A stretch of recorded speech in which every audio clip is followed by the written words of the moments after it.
ሁሉንም ስሉሳዊያት መንባባት አንብቡ እና ስሉሳዊያት መንባባት ወይንም ተራያዲክ ቴክስት የሚባሉት ሶስቱን አካላት በአንድ ላይ የተጠቀሱ መንባባት ናቸው። መጽሐፍ ቅዱስ ላይ አልተጠቀሰም ይላሉ ሶስቱም አብ ወልድ መንፈስ ቅዱስ የሚለው እና የተጠቀሰውም ደግሞ 2-3 ቦታ ይመስላቸዋል፣ ግን አይደለም። በጣም ብዙ ቦታ ላይ አብ ወልድና መንፈስ ቅዱስ ተጠቅሷል እና ይሄ አብና ወልድ አንድ ላይ የተጠቀሱትን ሳይጨምር ነው። ወልድና መንፈስ ቅዱስ፣ አብና መንፈስ ቅዱስ አንድ ላይ የተጠቀሱ በጣም ብዙ አሉ መጽሐፍ ቅዱስ ውስጥ። ይሄኛው ግን ሶስቱም አካላት በአንድነት የተጠቀሱበትን ጥቅሶች ማቴዎስ 3:16-17 ያለውን ኢየሱስም እንደተጠመቀ ከውሃ ወጣ፣ ወዲያውኑ ሰማይ ተከፍቶ የእግዚአብሔር መንፈስ እንደ እርግብ ሲወርድ አየ። እነሆይ በእርሱ ደስ የሚለኝ የሚወደው ልጄ ይህ ነው የሚል ድምፅ ከሰማይ ተሰማ ይላል እና ኢየሱስ ክርስቶስ ወልድ በምድር ላይ አለ። አብ ከሰማይ የሚወደው ልጄ ይህ ነው ብሎ ድምፅ ይልካል። መንፈስ ቅዱስ እንደ እርግብ አምሳል በላዩ ላይ ወረደ እና ይህ ጥቅስ ሶስቱም አካላት አንድ ላይ የተጠቀሱበት ጥቅስ ነው። ሉቃስ 1:35 ላይ መልአኩም መልሶ እንዲህ አላት፣ መንፈስ ቅዱስ በአንቺ ላይ ይመጣል፣ ስለዚህም የሚወለደው ቅዱስ ሕፃን የእግዚአብሔር ልጅ ይባላል። ሶስት አካላት እንዳሉ እናያለን። አንደኛ መልአኩም መልሶ እንዲህ አላት፣ መንፈስ ቅዱስም የሚለው አንድ አካል መሆኑን እናያለን። የልዑል እግዚአብሔር ልጅ እግዚአብሔር ስል እናያለን።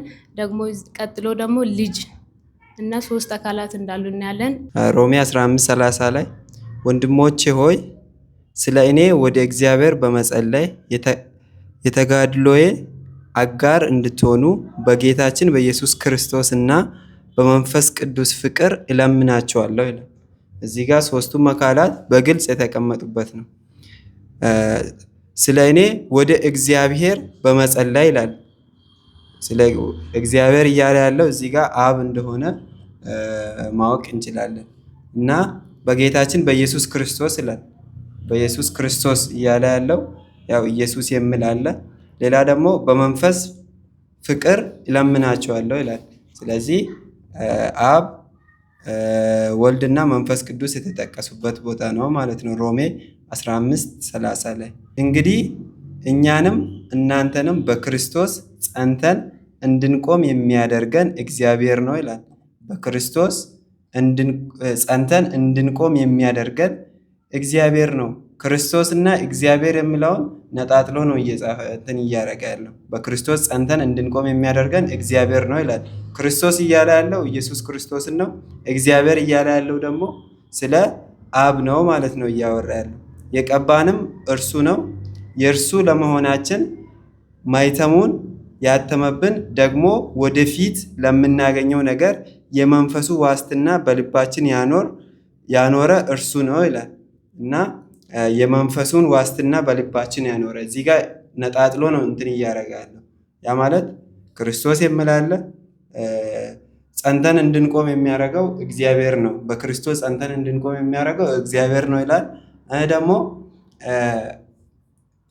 ወደፊት ለምናገኘው ነገር የመንፈሱ ዋስትና በልባችን ያኖረ እርሱ ነው ይላል። የመንፈሱን ዋስትና በልባችን አኖረ። ስለዚህ ሶስቱንም ነጣጥሎ ነው ማለት ነው እያረገ ያለው። የሐዋርያት ሥራ 2:33 ላይ ስለዚህ በእግዚአብሔር ቀኝ ከፍ ከፍ ካለ በኋላ የመንፈስ ቅዱስን ተስፋ ከአብ ተቀብሎ አሁን የምታዩትንና የምትሰሙትን አፈሰሰው። ይሄ የሐዋርያት ሥራ ምዕራፍ 2 ላይ የበዓለ 50 ቀን ላይ ያለውን ክስተት ነው የሚዘግብልን ወይንም የሚያሳየን። ኢየሱስ ክርስቶስ ወደ አብ ከሄደ በኋላ በአብ ቀኝ ተቀምጧል፣ ከፍ ከፍ ብሏል ይላል። ስለዚህ በአብ ቀኝ ከፍ ከፍ ካለ በኋላ ኢየሱስ ክርስቶስ ነው። በአብ ቀኝ ከፍ ከፍ ካለ በኋላ የመንፈስ ቅዱስን ተስፋ ከአብ ተቀብሎ ይላል። መንፈስ ቅዱስ እዛ ጋር በዓለ 50 ላይ እንደወረደባቸው እናውቃለን። በሐዋርያቱ ላይ ሲጸልዩ በነበሩት ላይ መንፈስ ቅዱስ ከዛ ልሳን ተናገሩ፣ የተከፋፈለ ልሳኖች ታዩአቸው፣ ከዛ በልሳን መናገር ጀመሩ እና በዛ ሁኔታ ላይ ጴጥሮስ የሰበከውን ስብከት ነው የምናየው። የመንፈስ ቅዱስን ተስፋ ከአብ ተቀብሎ፣ እንግዲህ ከአብ ተቀብሎ ነው የሚለው። ኢየሱስ ራሱ በምድር እያለ እኔ እሄዳለሁ አጽናኙ ይመጣል እያለ አጽናኙን እልክላችኋለሁ አብ በስሜ የሚልከው እያለ ይናገራል። ስለዚህ እዚህ ጋር መንፈስ ቅዱስ አብ ነው የሚለው አስተሳሰብ ወይንም ትምህርት አይሄድም ማለት ነው። ምክንያቱም ኢየሱስ የመንፈስ ቅዱስን ተስፋ ከአብ ተቀብሎ ነው እንጂ የላከው ኢየሱስ ሄዶ አብን አይደለም የላከው፣ ወይንም አብ አይደለም የመጣው መንፈስ ቅዱስ እንደሆነ ነው የሚነግረን። የተለየ ሶስቱም እርሱ በአብ ቀኝ ተቀመጠ፣ ከአብ ተቀብሎ ኢየሱስ ራሱ ከአብ ተቀብሎ ነው እንጂ ኢየሱስ ራሱ ተመልሶ አልመጣም፣ ወይንም ደግሞ አብ አልመጣም። እና ግልጽ በሆነ ሁኔታ ሶስቱም ተቀምጠዋል። ሌላ ሶስቱም የተቀመጡበት ክፍል የሮሜ ምዕራፍ 5 ከቁጥር 1 ጀምሮ ያለው ክፍል ነው። እንግዲህ በእምነት ስለጸደቅን በጌታችን በኢየሱስ ክርስቶስ በኩል ከእግዚአብሔር ጋር ሰላም አለን ይላል። በእምነት ስለጸደቅን፣ በእምነት አምነን ኢየሱስ ክርስቶስ ያደረገልንን ስራ አምነን በመስቀል ላይ የተሰራው ስራ ለእኛ ነው ብለን እኛ የኃጢአታችን ዋጋ ተከፍሏል ብለን ስናምን እንደ ተከፈለልን ነው የሚቆጠረው። ስለዚህ እግዚአብሔር ጻድቅ አድርጎ ነው የሚያየን ነው። በእምነት ስለጸደቅን ይሄንን የሆነው በማን ነው? በጌታችን በኢየሱስ በኩል ነው። ኢየሱስ ነዋ መጥቶ የተሰቀለው። በእርሱ በኩል ከእግዚአብሔር ጋር ሰላም ሆነናል። ጠላቶች ነበርን፣ ከእግዚአብሔር ጋር ተጣልተን ነበር፣ ሰላም አልነበረንም። እንግዲህ ከእግዚአብሔር ጋር መጣላት ምን ያህል ከባድ ነገር እንደሆነ እናውቃለን። ከእግዚአብሔር ጋር መካከለኛ በሆነው በኢየሱስ ክርስቶስ በኩል ሰላም አለን። በእርሱም በኩል አሁን ወደ ቆምንበት ጸጋ በእምነት መግባት ችለናል። የእግዚአብሔርንም ክብር ተስፋ በማድረግ ሐሴት እናደርጋለን። በዚህ ብቻ ሳይሆን በመከራችንም ሐሴት እናደርጋለን። ምክንያቱም መከራ ትዕግስትን እንደሚያስገኝ እናውቃለን። ትዕግስት ጽናትን፣ ጽናት የተፈተነ ባህሪን፣ የተፈተነ ባህሪ ተስፋን፣ ይህም ተስፋ ለእፍረት አይዳርገንም ይለና እግዚአብሔር በሰጠን በመንፈስ ቅዱስ ፍቅሩን በልባችን አፍስሷልና። እግዚአብሔር በሰጠን በመንፈስ ቅዱስ፣ መንፈስ ቅዱስ መጽሐፍ ቅዱስ የሚነግረን በውስጣችን የሚኖር እንደሆነ ኢየሱስ ክርስቶስ እኔ ብሄድ ይሻላችኋል፣ እኔ ሄዳለሁ፣ አጽናኙ ይመጣል እያለ መንፈስ ቅዱስ እንደሚመጣ በውስጣችሁ ይኖራል። ዓለም ስለማያየው አያውቀውም፣ በእናንተ ውስጥ ስለሚኖር ግን ታውቁታላችሁ። ለዘላለም ከእናንተ ጋር ይኖራል፣ ያስተምራችኋል እያለ የተነገረ ኢየሱስ ራሱ ተስፋ የሰጠ ነው። ያንን ተስፋ ደግሞ ተቀብሎ ራሱ አፈሰሰው በአብ ቀኝ በከበረ ጊዜ። ካፈሰሰው በኋላ ዛሬ በልባችን እየኖረ ነው። ዛሬ በውስጣችን ያለው ማን ነው ሲባል መንፈስ ቅዱስ ነው። እና ያ መንፈስ ቅዱስ በውስጣችን ስለፈሰሰ፣ በመንፈስ ቅዱስ ፍቅሩን ስላፈሰሰ ተስፋ ለእፍረት አይዳርገንም ነው። ምንጠብቀው ተስፋ አለ። ክቡሩን ስጋ እንለብሳለን፣ ከኢየሱስ ጋር እንከብራለን፣ የዘላለምን ሕይወት አሁን ቀደም ባነበብከው ላይ መያዣ ነው አይደል የሚለው። እዛ ክፍል ላይ ራሱ የመንፈስ ቅዱስን መያዣ ሰጠን።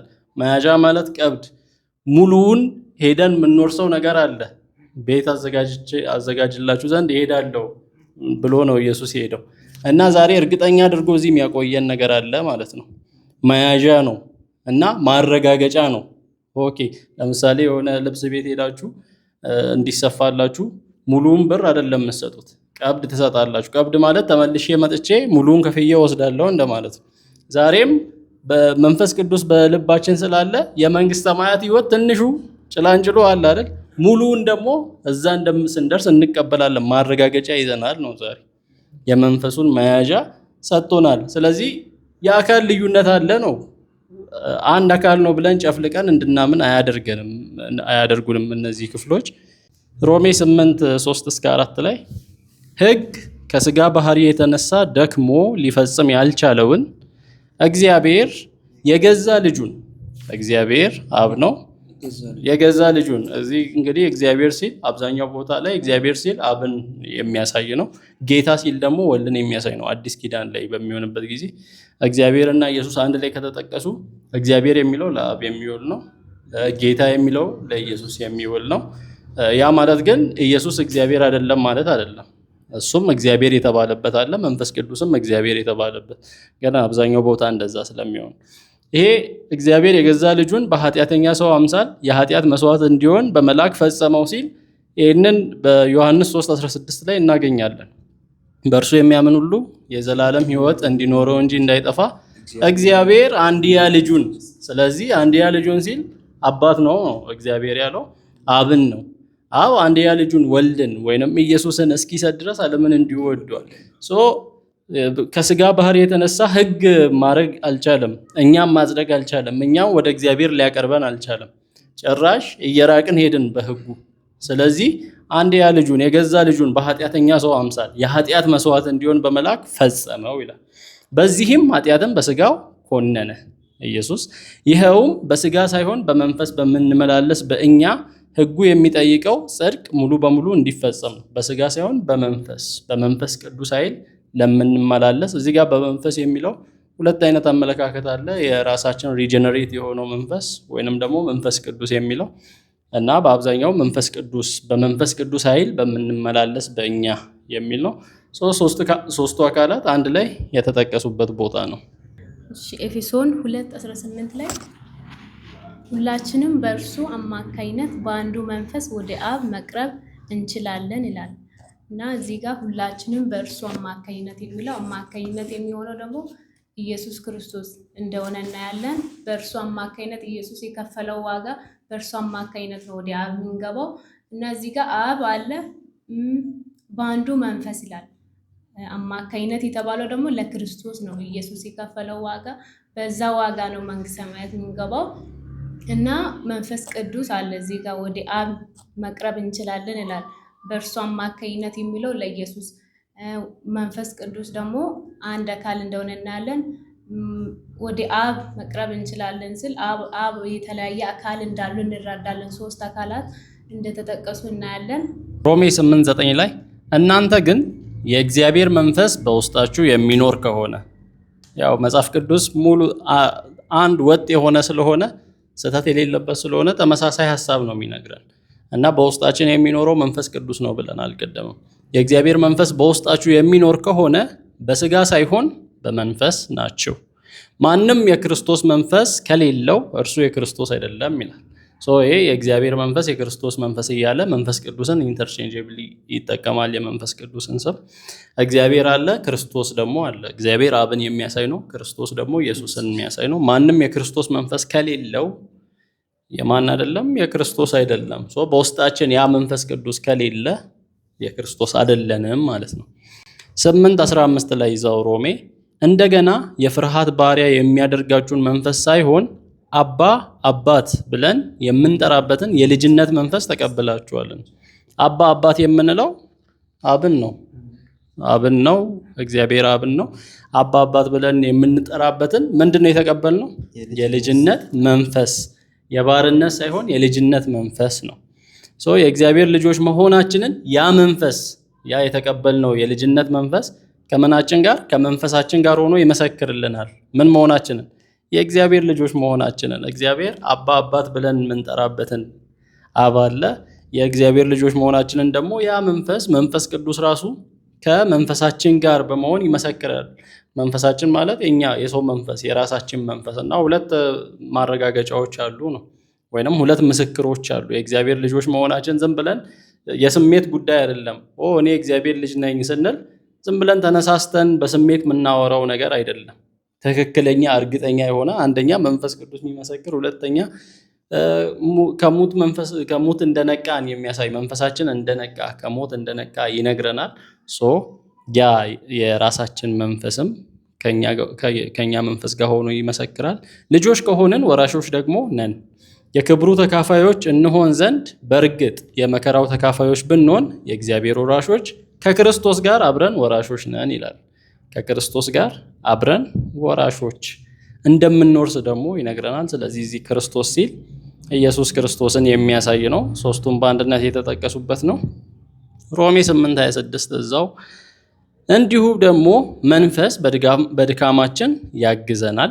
መንፈስ ቅዱስ እንዴት መጸለይ እንደሚገባን አናውቅም፣ መንፈስ ግን በቃላት ሊገለጥ በማይችል መቃተት ለእኛ ይማልድልናል። እንዴት መጸለይ እንዳለብን አናውቅም እኛ እና እንደ እግዚአብሔር ፈቃድ እንድንጸልይ የሚያደርገን በውስጣችን ያለው አሁንም ያ መንፈስ ቅዱስ እና በውስጣችን ሆኖ ምን ያህል ስራ እንደሚሰራም ስለ መንፈስ ቅዱስ እዚህ ብዙ የሚያሳዩን እነዚህ ጥቅሶች ብዙ ያሳዩናል እና ይማልድልናል ለእኛ እንደ እግዚአብሔር ፈቃድ እንድንጸልይ። ስለዚህ ልባችንን የሚመረምረው እርሱ አብ ነው፣ እግዚአብሔርን የሚያሳይ ነው።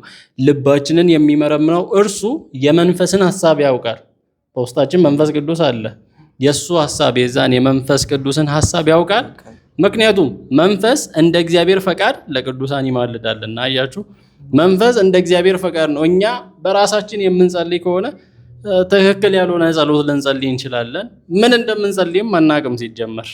ስለዚህ ውስጣችን ላይ ግን መንፈስ ቅዱስ ስላለ እንደ እግዚአብሔር ፈቃድ እንድንጸልይ ያደርገናል። ያንን የመንፈስን ሐሳብ ያውቃል አብ ደግሞ።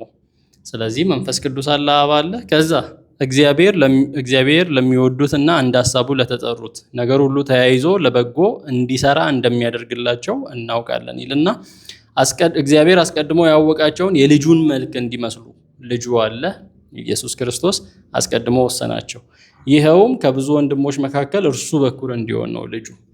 ልጁ ኢየሱስ ክርስቶስ አለ፣ መንፈስ ቅዱስ አለ፣ በልባችን ሆኖ የሚማልድ ስለኛ አብ አለ። አንድ ላይ ተጠቀሱ። ሮሜ 15:16 ላይ በእግዚአብሔር ወንጌል የክህነት ተግባር ለአሕዛብ የክርስቶስ ኢየሱስ አገልጋይ ለመሆን ነው። እንግዲህ ይህን የሚያወራው ጳውሎስ ነው። ጳውሎስ ለሮሜ ሰዎች ደብዳቤ ጽፎላቸው አንዳንድ ቦታዎች ላይ በድፍረት ጽፌላችኋለሁ እያለ ያወራል እና ያንንም የጻፍኩት በእግዚአብሔር ወንጌል የክህነት ተግባር ለአሕዛብ የክርስቶስ ኢየሱስ አገልጋይ ለመሆን ነው ይላል። በእግዚአብሔር ወንጌል አብ አለ፣ ለአሕዛብ የክርስቶስ ኢየሱስ አገልጋይ ኢየሱስ አለ። ይኸውም አሕዛብ በመንፈስ ቅዱስ ተቀድሰው በእግዚአብሔር ዘንድ ተቀባይነት ያለው መስዋዕት እንዲሆኑ ነው። በመንፈስ ቅዱስ ተቀድሰው ሆሊ ስፒሪት አለ ማለት ነው። ሶስቱም አንድ ላይ አሉ። አንደኛ ቆሮንቶስ 2:2-5 በመካከላችሁ ሳለው ኢየሱስ ክርስቶስን ያውም የተሰቀለውን እርሱም ብቻ እንጂ ሌላ እንዳላውቅ ወስኜ ነበርና ኢየሱስ ክርስቶስን የተሰቀለውን ወደ እናንተ የመጣሁት በድካምና በፍርሃት እንዲሁም በብዙ መንቀጥቀጥ ነበር። ቃሌም ስብከቴም የመንፈስን ኃይል በመግለጥ እንጂ በሚያባበል የጥበብ ቃል አልነበረም። የመንፈስን ኃይል መንፈስ ቅዱስን ያሳያል። ይኸውም እምነታችሁ በእግዚአብሔር ኃይል እንጂ በእግዚአብሔር ይላል በሰው ጥበብ ላይ እንዳይመሰረት ነው። ስለዚህ የተሰቀለውን እሱን ብቻ እንዳቅ የመንፈስን ኃይል በመግለጥ በእግዚአብሔር ኃይል እያለ ሶስቱንም በአንድ ላይ ያስቀምጦልናል። አንደኛ ቆሮንቶስ 6:11 ከእናንተ አንዳንዶቻችሁ እንደዚህ ነበራችሁ ይልና ከፊት የዘረዘረውን የጨለማ ስራ የኃጢአት ስራ ዘርዝሮ ያላመኑ ሰዎችን ያላቸውን ሁኔታ ዘርዝሮ እናንተ እንደነዛ ነበራችሁ፣ ኃጢአተኛ ነበራችሁ፣ በጨለማ ትመላለሱ ነበር ይልና አሁን ግን በጌታ በኢየሱስ ክርስቶስ ስምና በማን በጌታ በኢየሱስ ክርስቶስ ስምና በአምላካችን መንፈስ ይለያቸዋል ማለት ነው። በአምላካችን መንፈስ ታጥባችኋል፣ ተቀድሳችኋል፣ ጸድቃችኋል ይላል። በአምላካችን መንፈስ ይል አምላክ አብን የሚያሳይ ነው። ገላትያ 3:1 ላይ እናንተ የማታስተውሉ የገላትያ ሰዎች ሆይ ለመሆኑ ማን መተት አደረገባችሁ? ኢየሱስ ክርስቶስ እንደተሰቀለ ሆኖ በፊት ለፊታችሁ በግልጽ ተስሎ ነበር። ኢየሱስ ክርስቶስ አለ። ከእናንተ ዘንድ አንድ ነገር ብቻ ማወቅ ፈልጋለሁ። መንፈስን የተቀበላችሁት ሕግን በመጠበቅ ነው ወይስ የተሰበከላችሁን በማመን? ምንን የተቀበላችሁት? መንፈስን፣ መንፈስ ቅዱስን የሚያሳይ ነው። በማመን ነው ወይስ ሕግን በመጠበቅ ነው ይላቸዋል። ይህን ያህል የማታስተውሉ ናችሁን? በመንፈስ ጀምራችሁ በሥጋ ፍጹም ለመሆን ትጥራላችሁን? በእርግጥ ለከንቱ ከሆነ ይህን ያህል መከራ የተቀበላችሁት እንዲያው ነውን? እግዚአብሔር መንፈሱን የሚሰጣችሁ ማን?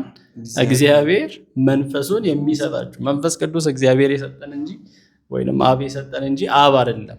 ግልጽ ነው። እግዚአብሔር መንፈሱን የሚሰጣችሁ በእናንተም ዘንድ ታምራትን የሚሰራው ሕግን ስለጠበቃችሁ ነው ወይስ የሰማችሁትን ስላመናችሁ? እና መዳን በእምነት እንደሆነ ነው ሊያስረዳ የሚሞክረው የገላትያ መጽሐፍ። ገላትያ 4:4-6 ላይ ነገር ግን የተወሰነው ዘመን በደረሰ ጊዜ እግዚአብሔር ከሴት የተወለደውን ከሕግም በታች የተወለደውን ልጁን ላከ። ጊዜው ሲደርስ እግዚአብሔር ማንን ላከ? ልጁን ላከ ይላል። እግዚአብሔር አለ፣ አብ፣ ልጁ አለ፣ ኢየሱስ ክርስቶስ። ይህም የሆነው የልጅነትን መብት እናገኝ ዘንድ ከሕግ በታች ያሉትን ለመዋጀት ነው። ልጆችም ስለሆናችሁ እግዚአብሔር አባ አባት ብሎ የሚጮህ የልጁን መንፈስ ወደ ልባችን ላከ። አባ እግዚአብሔርን አባት ብለን መጥራት የምንችልበትን የልጁን መንፈስ ወደ ማን ላከ? ወደ ልባችን። ኮንሲስተንት ነው መጽሐፍ ቅዱስ፣ የወጥ ነው፣ አይዘበራርቅም ነው። አንድን እንትን ኤፌሶን ምዕራፍ 1 ላይ ደግሞ ስናይ 3 ላይ ሲጀምር ቁጥር 3 በሰማያዊ ስፍራ በመንፈሳዊ በረከት ሁሉ በክርስቶስ የባረከን የጌታችን የኢየሱስ ክርስቶስ አምላክና አባት ይባል። ጌታችን ኢየሱስ ክርስቶስ አለ፣ ኢየሱስ ነው። አምላክና አባት ይለዋል አብን። እንግዲህ አብ የኢየሱስ ክርስቶስ አምላክና አባት እንደሆነ እናውቃለን። እንዴት አምላክ ሆነ ለሚለው ያው ሙሉ ሰው ነው ኢየሱስ ክርስቶስ፣ ሙሉ ሰው ሙሉ አምላክም ስለሆነ አብ አባቱ ይባላል። አባቱ የእግዚአብሔር ልጅ ይባላል። የእግዚአብሔር ልጅ ማለት እግዚአብሔር ማለት ነው። የባህሪ ልጅነት ነው እና በአምላክነቱ አባቱ ነው፣ በሰውነቱ ደግሞ አምላኩ ነው። ስለዚህ አምላክና አባት የሚለው ችግር አይኖርበትም። በእርሱም እንደ ጸጋው ባለጠግነት መጠን በደሙ በተደረገ ቤዛነት የኃጢአት ይቅርታን አገኘን በኢየሱስ ክርስቶስ በኩል ነው። ከዛ ወረድ ብሎ ቁጥር 13 ላይ እናንተም ደግሞ የእውነትን ቃል ይህም የደህንነታችሁን ወንጌል በሰማችሁ ጊዜ ወደ ክርስቶስ ተጨምራችኋል። አምናችሁም በእርሱ በመሆን ተስፋ ሆኖ በተሰጠው በመንፈስ ቅዱስ ማህተም ታትማችኋል። በመንፈስ ቅዱስ ባመነን ጊዜ በመንፈስ ቅዱስ ማህተም ታትመናል። በኢየሱስ ክርስቶስ በተደረገ ቤዛነት ድነናል እና በመንፈሳዊ በረከት ሁሉ የባረከን የክርስቶስ ኢየሱስ አምላክና አባት አብ፣ ሶስቱም በአንድ ክፍል ተጠቅሰዋል። ከዚህ የተነሳ እናንተ ከቅዱሳን ጋራ የአንድ አገር ዜጋ የእግዚአብሔርም ቤተሰብ አባል ናችሁ። የእግዚአብሔር ቤተሰብ አባል ናችሁ እንጂ ከእንግዲህ ወዲህ መጻተኞችና እንግዶች አይደላችሁም። በሐዋርያትና በነቢያት መሰረት ላይ ታንጻችኋል። የማዕዘኑ ራስ ድንጋይ ክርስቶስ ኢየሱስ ራሱ ነው ይላል። የማዕዘኑ ራስ ማለት ግንብ በሚሰራበት ጊዜ ማዕዘን ላይ የሚደረግ ድንጋይ አለ፣ ወሳኝ ድንጋይ። ሌሎች ድንጋዮች ከሱ አንጻር ነው የሚሰሩት፣ ኮርነር ስቶን ይባላል እና ከሱ አንጻር ነው፣ መሰረታዊ የሆነ ድንጋይ ነው። የማዕዘኑ ራስ ድንጋይ ክርስቶስ ኢየሱስ ነው። እኛን እንደ ህንፃ በዛ ታንጻችኋል፣ በሐዋርያትና በነቢያት መሰረት ላይ ታንጻችኋል። የማዕዘን ራስ ድንጋይ ክርስቶስ ኢየሱስ ነው ይላል። በእርሱ ህንፃ ሁሉ አንድ ላይ ተገጣጥሞ በጌታ ቅዱስ ቤተ መቅደስ እንዲሆን ያድጋል። እናንተም ደግሞ እግዚአብሔር በመንፈሱ የሚኖርበት ማደሪያ ትሆኑ ዘንድ አብራችሁ እየተገነባችሁ ነው ይላል። እግዚአብሔር በመንፈሱ የሚኖርበት እግዚአብሔር መንፈሱ አለ። ኤፌሶን 3:16 በውስጥ ሰውነታችሁ እንድጠነክሩ ከክብሩ ባለጠግነት በመንፈሱ በኩል ኃይል እንዲሰጣችሁ እጸልያለሁ። በመንፈሱ በኩል መንፈስ ቅዱስ፣ ይኸውም በእምነት ክርስቶስ በልባችሁ እንዲያድር ነው። ክርስቶስ ኢየሱስ ደግሞ ስር ሰዳችሁ በፍቅር ታነጻችሁ የክርስቶስ ፍቅር ስፋቱ፣ ርዝመቱ፣ ከፍታውና ጥልቀቱ ምን ያህል እንደሆነ ከቅዱሳን ሁሉ ጋራ የመገንዘብ ኃይል እንድታገኙ ነው። እስከ እግዚአብሔር ሙላት ሁሉ ልክ ደርሳችሁ እንድትሞሉ ነው። እግዚአብሔር አለ። መንፈስ ቅዱስ፣ ክርስቶስ፣ እግዚአብሔር ብሎ ይጠቅሳል ሶስቱን አካላት። ኤፌሶን 4:4 ላይ በተጠራችሁም ጊዜ ወደ አንድ ተስፋ እንደተጠራችሁ ሁሉ አንድ አካልና አንድ መንፈስ አለ ይላል። አንድ አካል በዲን ነው የሚያሳየው። የክርስቶስ አካል የሆነችውን ቤተክርስቲያንን የሚያሳይ ነው። ይህ ክፍል በስህተት ይተረጎማል። አንድ አካል ነው ያለው በስላሴ የሚባል የለም በሚል ነገር ግን እንደዛ አይደለም። ክፍሉን ስናይ አንድ አካል የሚለው የክርስቶስ አካልን ነው። በመንፈስ ቅዱስ ጥምቀት ተጠምቀን መንፈስ ቅዱስ ወደዛ አንደኛ ቆሮንቶስ 12 ላይ ተጨምራችኋል፣ ተጠምቃችኋል። በመንፈስ ምን እንድትሆኑ? አካል እንድትሆኑ፣ በዛ አካል ላይ እንድትገቡ፣ ብልቶች እንድትሆኑ ተጠምቃችኋል ይላል። አካል አለ ነው ራሱ ኢየሱስ ክርስቶስ የሆነ አካሉ ቤተክርስቲያን እንደሆነች እዚሁ ኤፌሶን ምዕራፍ 1 ላይ ያወራል። አንድ አካል የሚለው ያንን ነው እንጂ የስላሴ ውስጥ አንድ አካል ነው ያለው የሚል አይደለም። አንድ መንፈስ አለ፣ መንፈስ ቅዱስ። አንድ ጌታ ኢየሱስ። እንግዲህ ጌታ የሚል በአዲስ ኪዳን ስናገኝ በአብዛኛው ኢየሱስን የሚያሳይ ነው። ጌታ ሲል ደግሞ የሆነ የክብር ምናምን ሳይሆን ያህዌን የሚያሳይ ነው። ያህዌ እግዚአብሔር። ብሉይ ኪዳን ላይ ጌታ ያህዌ ተብሎ የተተረጎመውን ነው የሚያሳየው። አንድ እምነትና አንድ ጥምቀት አለ። ከሁሉ በላይ የሆነ በሁሉም የሚሰራ በሁሉ የሚኖር የሁሉም አባት የሆነ አንድ አምላክ አለ፣ አብ። ስለዚህ አብ፣ ወልድ፣ መንፈስ ቅዱስ አንድ ላይ የተጠቀሱበት ነው። ኤፌሶን 5:18 በመንፈስ ተሞሉ እንጂ በወይን ጠጅ አትስከሩ፣ ይህ ብክነት ነውና። በምን ተሞሉ? በመንፈስ፣ መንፈስ ቅዱስን የሚያሳይ ነው። በመዝሙርና በውዳሴ በመንፈሳዊ ዝማሬ እርስ በርሳችሁ ተነጋገሩ፣ በልባችሁም ለጌታ ተቀኙ፣ አዚሙም። ለማን? ለጌታ ኢየሱስን የሚያሳይ ነው። በዚህም እግዚአብሔር አብን በጌታችን በኢየሱስ ክርስቶስ ስም ስለ ሁሉ ነገር ሁል ጊዜ አመስግኑ። ማንን? እግዚአብሔር አብን። በማን ስም? በጌታችን በኢየሱስ ክርስቶስ ስም። ሁለት አብ፣ ኢየሱስ ክርስቶስ፣ በመንፈስ ተሙሉ መንፈስ ቅዱስ። ፊልጵስዩስ 3:3 እኛ በእውነት የተገረዝን በእግዚአብሔር መንፈስ የምናመልክ። በማን መንፈስ? በእግዚአብሔር መንፈስ፣ መንፈስ ቅዱስ። እግዚአብሔር የሚለው አብን ነው። በክርስቶስ ኢየሱስ የምንመካ ኢየሱስ ክርስቶስ አለ፣ በስጋ የማንታመን ነንና ይላል። አንደኛ ተሰሎንቄ 1:3 ከእምነት የሆነውን ስራችሁን ከፍቅር የመነጨውን ድካማችሁንና በጌታችን በኢየሱስ ክርስቶስ ባላችሁ ተስፋ የተገኘውን ጽናታችሁን በአምላካችንና በአባታችን ፊት ዘውትር እናስባለን። አብን ነው በአምላካችንና በአባታችን። አባታችን ሲባል አብን ነው የሚያሳየው።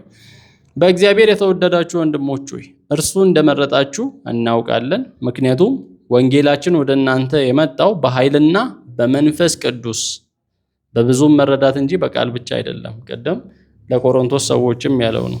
በመንፈስ ኃይል ነው ያለው። እዚህ ጋር ደግሞ በኃይልና በመንፈስ ቅዱስ። መንፈስ ቅዱስ አለ፣ ከላይ ደግሞ እግዚአብሔር አለ፣ ኢየሱስ ክርስቶስ አለ።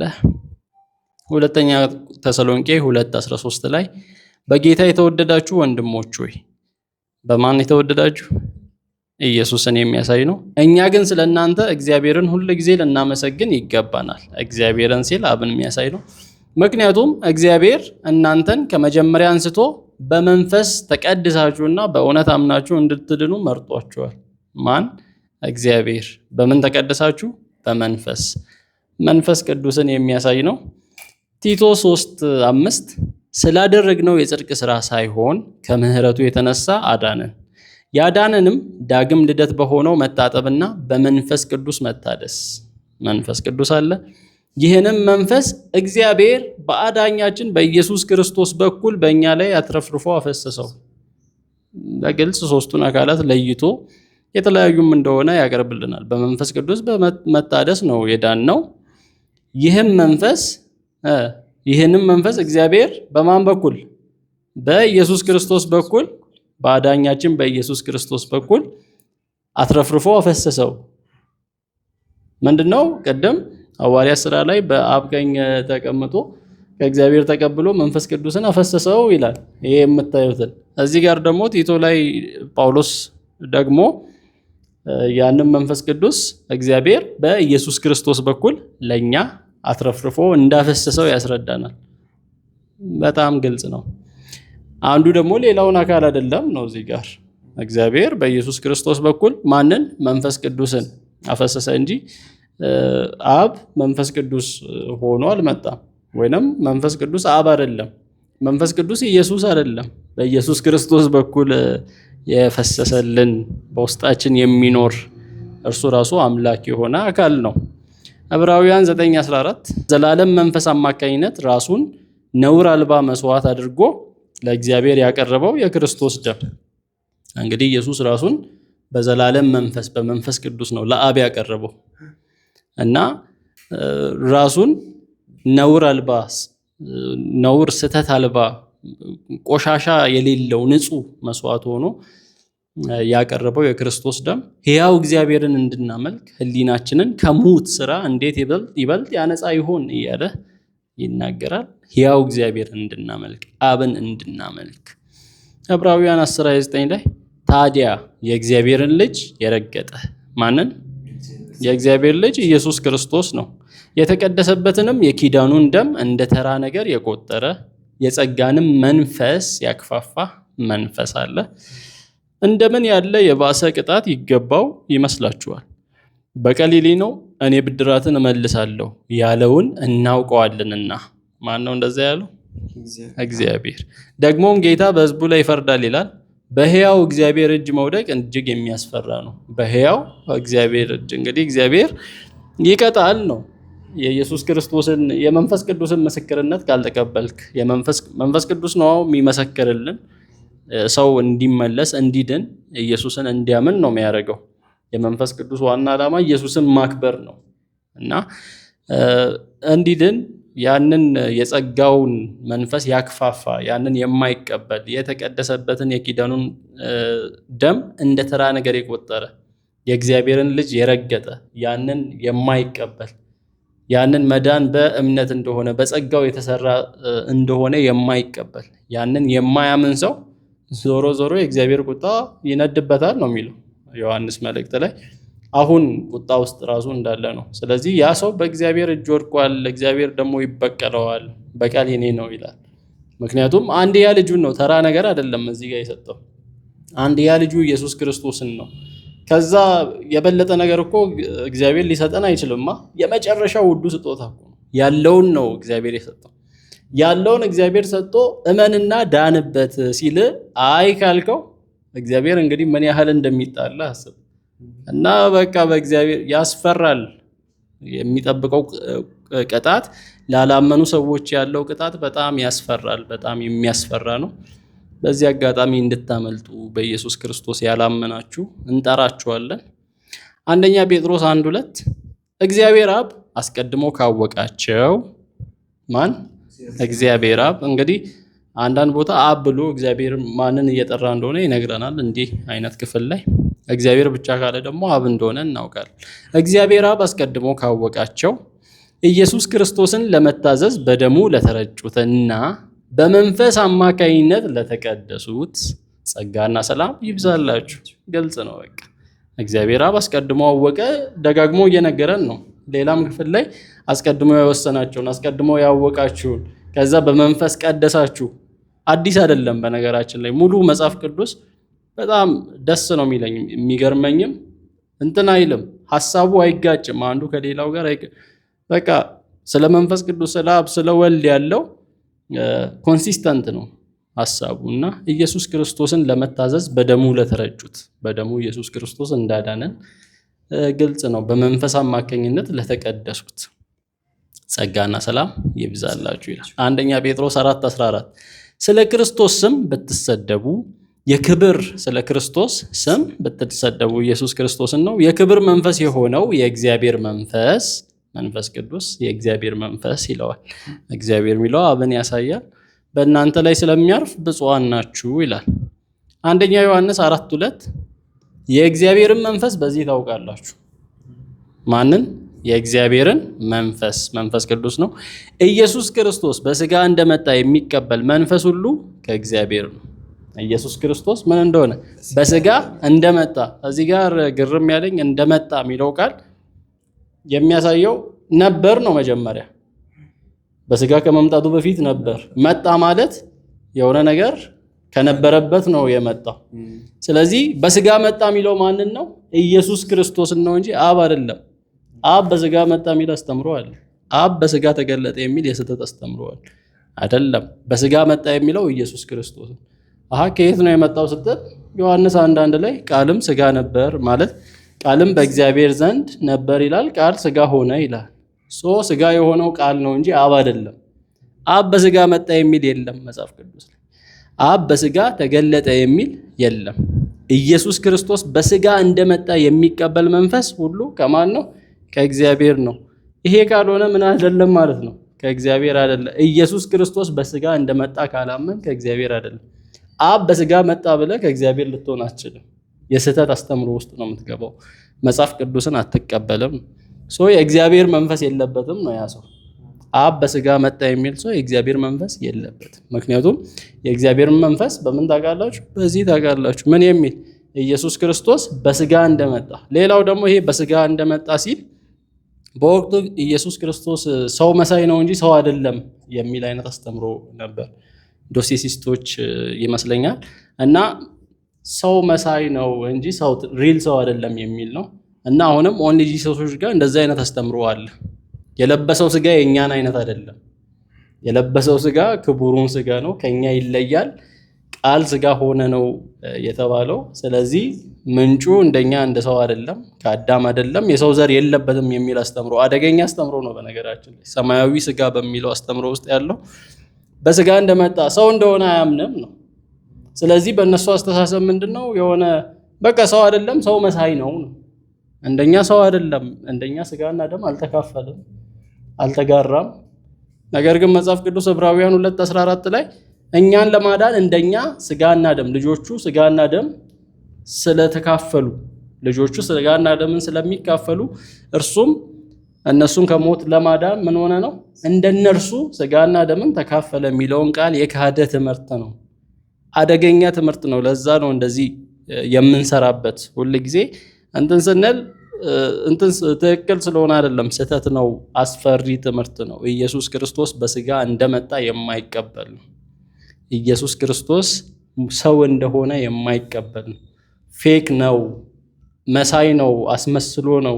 ታሟል ለሚለውም ያላቸው ዲፊኒሽን የሚያስፈራ ነው። ታመመ አልን እንጂ አይነት ነገር ነው። ይሄ ራሱ ይሄ ያሰት አስተምሮ የታመመ መሰለ እንጂ ምናምን መሰለ እንጂ ይል ነበር በዮሐንስ ዘመን፣ ዮሐንስ ራሱ የጻፈው እና አይ ቲንክ ከዛ የሆነ ነገር የኮረጀ ይመስለኛል። እና በጣም አስፈሪ አስተምሮ ነው። ኦንሊ ጂሰሶች እግዚአብሔርን አንድ የሚሉበት መንገድና ስላሴያውያን የሚሉበት መንገድ ተመሳሳይ ነው። ኦንሊ ጂሰሶችም የስላሴ አማኞችም እግዚአብሔር አንድ ነው፣ አንድ አምላክ አለ ብለን እናምናለን። እና ይህ ማለት ተመሳሳይ ነው ማለት አይደለም። እኛ እያልንበት ያለው ወይ እና እነሱ እያሉ ያሉት ወይ ተመሳሳይ አይደለም። እኛ እያልን ያለ ነው በባህሪ አንድ ናቸው። እግዚአብሔር በባህሪው አንድ ነው። ያ ማለት አብ፣ ወልድ፣ መንፈስ ቅዱስ ተመሳሳይ ባህሪ ያላቸው ኳሊቴቲቭ አይዴንቲቲ ያላቸው ነው እያልን ያለ ነው። ያ ማለት የባህሪ አንድነት አላቸው ነው። ኦንሊ ጂሰሶች ደግሞ የሚሉት የአሃዝ አንድነት ወይም ደግሞ ኑሜሪካል አይዴንቲቲ ያላቸው ነው የሚሉት። እና ይሄ ነገር ወዴት ይወስደናል? የሆነ አንድ ቃል ተጠቅመን ትርጉሙ ሀሳቡ መቼም ማይገናኝ አይነት ነገር ስናወራ፣ ያ ማለት አንድ ተመሳሳይ ወርድ በመጠቀም ማይገናኝ አይነት ሀሳብ ሁለት ማይገናኝ አይነት ሀሳብ ስናወራ የሆነ አምቢጌስ የሆነ ነገር ይፈጠራል። ያ ማለት የሆነ ፋላሲ እየተፈጠረ ነው ማለት ነው በዚህ ምክንያት። እና ኢኩቮኬሽን የሚባል ፋላሲ ይፈጠራል። ኦንሊ ጂሰሶች አንድ አምላክ የሚሉበትና የስላሴ አማኞች አንድ አምላክ የሚሉበት መንገድ ተመሳሳይ አይደለም።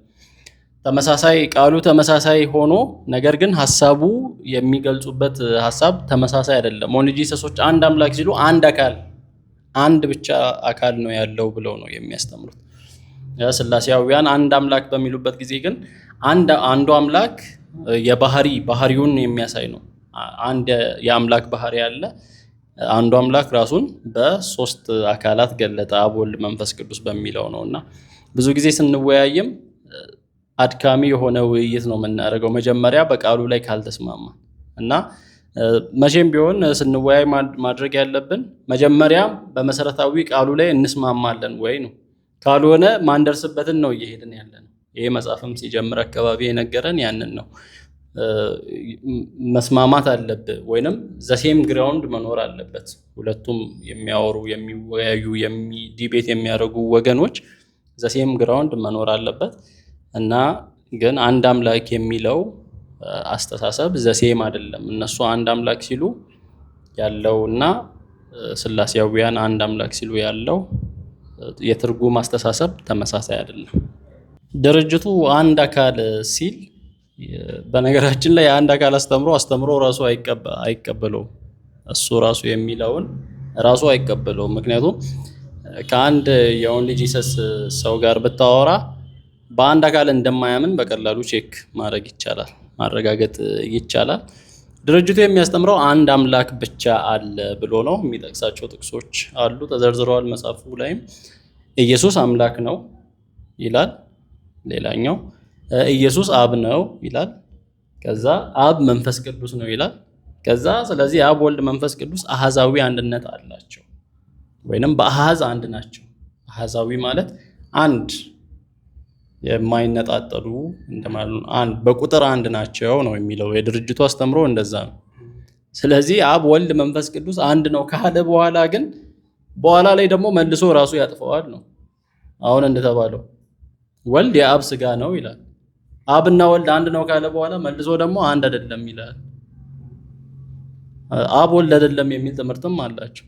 አብ ወልድ ነው ይላሉ፣ አብ ወልድ አይደለም ይላሉ። አይ አብ ወልድ ነው ያልነው በዚህ ምክንያት ነው፣ አብ ወልድ አይደለም ያልነው ደግሞ በዚህ ምክንያት ነው ይላሉ። እንዴ አብ ወልድ አይደለም ካሉ አንድ አካል አይደለም ማለት እኮ ነው። የአሃዝ አንድነት የላቸውም ነው። እኛ እያልን ያለነው በአሃዝ አንድ አይደሉም ነው። ሌላው ነገር እንዳለው በአሃዝ አንድ አይደሉም። ስለዚህ በአንድ አሃዝነት አያምኑም ነው እነሱ ራሳቸው። ምክንያቱም ወልድ የአብ ስጋ ነው፣ አብ አምላክ ነው፣ ወልድ ስጋው ነው የሚል አይነት። ስለዚህ አብና ወልድ አንድ እንደሆኑ እናምናለን የሚለውን መቀበል የለባቸውም እነሱ አንድ እንደሆኑ እንደማያምኑ። በአሃዛዊ አንድነትን የድርጅቱ አስተምሮ ራሱ ስለማያምን እግዚአብሔር ወልድ ማለት ስህተት ነው ይላሉ። እግዚአብሔር ወልድ ማለት ወልድ እግዚአብሔር ነው ማለት ነው፣ ወይንም እግዚአብሔር ማለት አምላክ ነው። ወልድ ደግሞ ልጁ አምላክ ነው ማለት ነው። እና ያ እግዚአብሔር ወልድ የሚል መጽሐፍ ቅዱስ ውስጥ የለም፣ ስህተት አለ። መጽሐፍ ቅዱስ ውስጥ ልጁ አምላክ ነው የሚል አለ። እነሱ አይባልም ስህተት ነው ይላሉ። ምክንያቱም ወልድን ወይንም ልጁ ስጋው ነው ስላሉ። ከዛስ እነሱ ደግሞ ራሳቸው ወልድ አብ ነው ይላሉ። እና ጀስት ኮንፊውዝ የሚያደርግ ነገር ነው ያለው። አብ ወልድ ከሆነ ወልድ መንፈስ ቅዱስ ከሆነ አብ መንፈስ ቅዱስ ነው፣ አንዱ ሌላውን ነው። ስለዚህ በዚህ አይነት ኢየሱስ በመስቀል ላይ እንደተሰቀለ እናውቃለን። ስለዚህ አብ በመስቀል ላይ ተሰቀለ ሊባል ነው በእነሱ አስተምሮ። አንድ ነጠላ አካል ወይንም አሃዛዊ አንድነት ካለ ወይንም በመስቀል ላይ የተሰቀለው መንፈስ ቅዱስ ነው ማለት እንችላለን ነው። አይ መንፈስ ቅዱስ አልተሰቀለም ካሉ አሃዛዊ አንድነት የለም። አንድ የሚል አሃዛዊ አንድነትን መጠቀም የለባቸውም። አይ ኖ እንደዛ አይባልም ካሉ አንድ አካል በሚለው እናምናለን የሚለውን መሻር አለባቸው። ወይንም አንድ አሃዛዊ አንድነትን ወይንም ኒውሜሪካል አንድነትን እንቀበላለን የሚለውን መሻር አለባቸው። ኦንሊ ጂሰሶች በአሃዛዊ አንድነት አያምኑ፣ በአንድ አካል አያምኑ። ጀስት ይናገሩታል እንጂ በደንብ ስንፈትሽ ስንወያይ አያምኑም እንደዛ። የአብንና የወልድን አሃዛዊ አንድነት እንዳንቀበል የሚያደርጉ ነገሮች ምን ምንድን ናቸው? አብና ወልድ አሃዛዊ አንድነት አላቸው ብለን እንዳንቀበል የሚያደርጉ የመጽሐፍ ቅዱስ ክፍሎች ላይ የተጠቀሱ ብዙ ነገር አለ። አሁን አብና ወልድ ይዋደዳሉ ይላል መጽሐፍ ቅዱስ ላይ። እና አንድ ሰው አንድ ነገር ሌላውን እንዲወድ ሌላ ነገር መኖር አለበት። አብና ወልድ ይዋደዳሉ ስል ራሱ አንድ አካል ከሆነ ማንን ነው የሚወደው? እና ይዋደዳሉ ስል ሌላ አብና ወልድ ይተዋወቃሉ መጽሐፍ ቅዱስ ላይ ማለት ነው። አብ ወልድን ያከብራል እና ልጁን አከበረ ብሏል መጽሐፍ ቅዱስ ላይ። እና ያከብረዋል፣ አንድ እንዳይሆኑ ያሳያሉ። በመጀመሪያ ኢየሱስ በጌሴማኒ ሲጸልይ እናያለን። ኢየሱስ አብ የራሱ ከሆነ እንዴት ይጸልያል? ዮሐንስ ወንጌል ደግሞ እግዚአብሔር አንድያ ልጁን እስከ መስጠት ድረስ ዓለሙን እንዲወዷልና ይላል። በዛ ቦታ ደግሞ እግዚአብሔር ልጁን እንደላከ አሁን ሁለት አካል እንዳሉ እናያለን፣ አንድ አይደለም። በመጀመሪያ እግዚአብሔር ልጁን ወደ ዓለም ላከ ይላል። ስለዚህ እግዚአብሔር ልጁን የላከ ሁለት ልጅ አለ፣ እግዚአብሔር አለ። ስለዚህ ይሄ ጥቅሶች ብዙ ጥቅሶች አሉ እና ከዚህ አንጻር እንዳንል ያደርጋል። በፍርድ አደባባይ አብ ለወልድ ይመሰክራል እና እዚህ የዮሐንስ ወንጌል ምዕራፍ 5 ከ31 ጀምሮ ስናይ ኢየሱስ ሲያወራ እኔ ስለ ራሴ በመሰክር ምስክርነቴ ከንቱ ነው ይላል። ስለ እኔ የሚመሰክር ሌላ ነው ይልና ወደ ታች ወርዶ ስለ እኔ አብ ይመሰክራል ይላል። ሌላ ያለው አካል አብን ነው ኢየሱስ ክርስቶስ ሲያወራ። ስለዚህ ሌላ ካለ በቃ ሌላ ነው ነው። ለምንድን ነው ጨፍልቀን አንድ ልናደርግ የምንሞክረው? አብ ሌላ ነው፣ ከኢየሱስ የተለየ አካል ነው። ከላይ እያወራ ያለው ኢየሱስ እኔ ስለ ራሴ በመሰክር እያለ እያወራ ያለው ኢየሱስ ስለ እኔ የሚመሰክረው ሌላ ነው አለ ኢየሱስ በገዛ አፉ። ይሄ እኮ ኢየሱስን አንቀበልም እንደማለት ነው። በቃ ስለ እኔ የሚመሰክረው ሌላ ነው። ሌላ ካለ አይ ራሱ ሆኖ ነው ሌላ ያለው፣ ይሄ አያስኬድም። አውቆ ደርቆ ገግሞ ካልሆነ በስተቀር ኢየሱስ ከአብ ሌላ ነው። አብን ኢየሱስ ሌላ ብሎ ጠርቶታል። በምንም ሂሳብ መጽሐፍ ቅዱስ ውስጥ ያለውን ሶስት አካል ልንክድ አንችልም። አንድ አካል ነው ብለን አይምሯችንን በምንም ሂሳብ ልናሳምን አንችልም።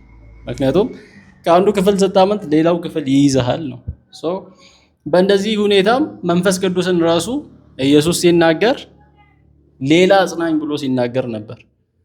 አይ መንፈስ ቅዱስ ኢየሱስ ራሱ ነው እንዳንል ሌላ አጽናኝ አብ ነው እንዳንል ሌላ አጽናኝ አብ ይሰጣቸዋል እያለ እንጂ እኔ እጄ አብ ይመጣል አላለም። ኢየሱስ ራሱ ሲናገር ሶስቱ አካላት በግልጽ የተለያዩ ናቸው። ሌላ ነው። አንዱ አንዱን አይደለም። አብ ወልድ አይደለም። ወልድ መንፈስ ቅዱስ አይደለም። አብና ወልድ አብረው በጋራ ኖረዋል፣ ይኖራሉ። በአባቱ እቅፍ ያለው አንድያ ልጁ የሆነው አምላክ ይላል። ልጁ የሆነው አምላክ ኢየሱስ እንደተረከው አብን እና በአብ እቅፍ ያለ አንድያ ልጁ እንደሆነ እንረዳለን። ከፈቃድም አንጻር የኔ ፈቃድ ሳይሆን የአንተ ፈቃድ ትሁን እያለ ኢየሱስ ሲጸልይ እንግዲህ የኔ ሳይሆን ያንተ እኔ አንተ ይባባላሉ እነሱ ራሳቸው። የኔ ፈቃድ ሳይሆን ያንተ ትሁን።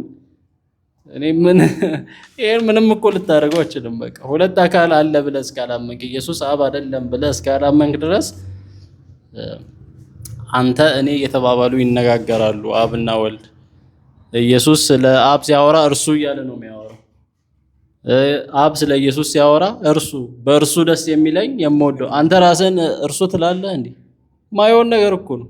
እርሱ አንተ የሆነ ሰው ምሳሌ እየተጠቀመ ነበር። ማይሆን ምሳሌ በቃ ከራስህ ጋር ስትማከር እንሂድ ምናምን ትላለህ ይላል። ምንም አያስኬድ የሞኝ ንግግር ማለት ነው። እና እርሱ አንተ በእርሱ ደስ የሚለኝ እርሱ ሌላ እየተባለ አንዱ ሌላውን እንደዛ ነው የሚጠራው። እና ግልጽ ነው። ምንም እኮ የተደበቀ ነገር የለውም። መጽሐፍ ቅዱስ ላይ ግልጽ በሆነ መንገድ ነው የተጻፈልን። ለምን የተጻፈውን አንብበን ለምን መረዳት እንደማንችል አይገባኝም። እና እግዚአብሔር ልቦናችሁን ያብራላችሁ ነው የምለው።